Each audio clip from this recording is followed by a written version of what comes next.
everyone, my name is Dave Blaine Simeon. I'm a soccer player, but I'm also interested in history, especially the civil rights movement. Today is Martin Luther King Day, so I'm going to present you Martin Luther King Jr. Martin Luther King Jr. was born Michael King Jr.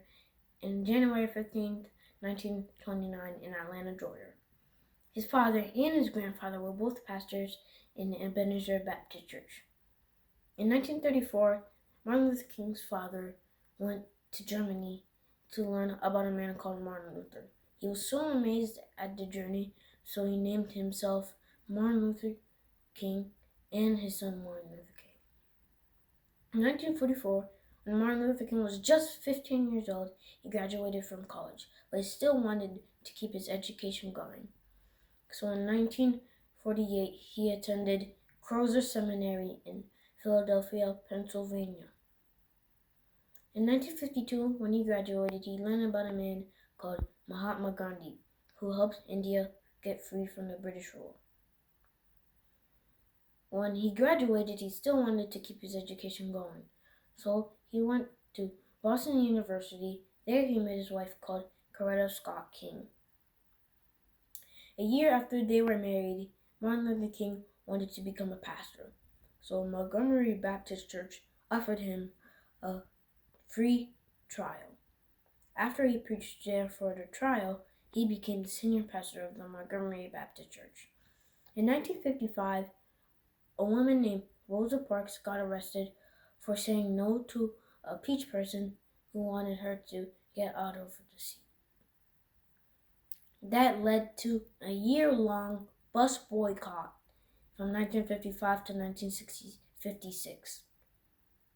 In 1957, he hosted a prayer pilgrimage. He made a lot of pilgrimages after that. In 1959, after he recovered from a back surgery, Martin Luther King continued his work to help brown people get free.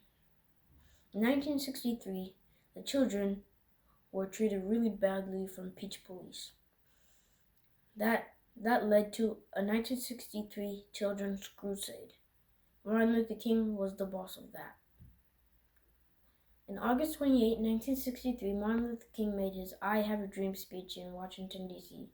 in the March on Washington for Jobs and Freedom. 1 year later, he won the Nobel Peace Prize in Norway. King Vaughn III presented him the prize.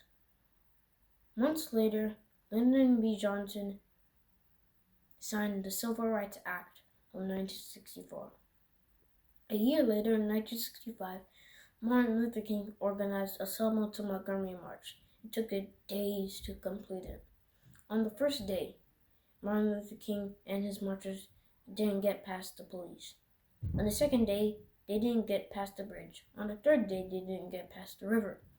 So, on the fourth day, Lyndon B. Johnson sent a lot of police to protect the brown people. Finally, on the fourth day, they got past every step of the march from Selma to Montgomery. In 1965, President Lyndon B. Johnson signed the Voting Rights Act of 1965. In 1966, Martin Luther King hosted a Chicago rights movement, where Mayor Daley thought brown people were bad than peach people.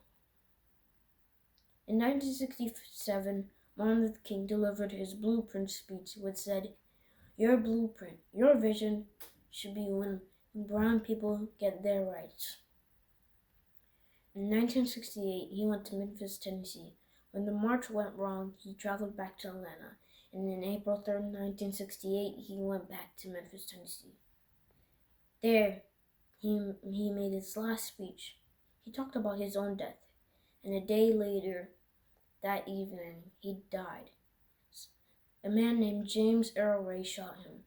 He died at St. John's Hospital in Memphis, Tennessee, but his legacy will live on. Thank you for watching this video.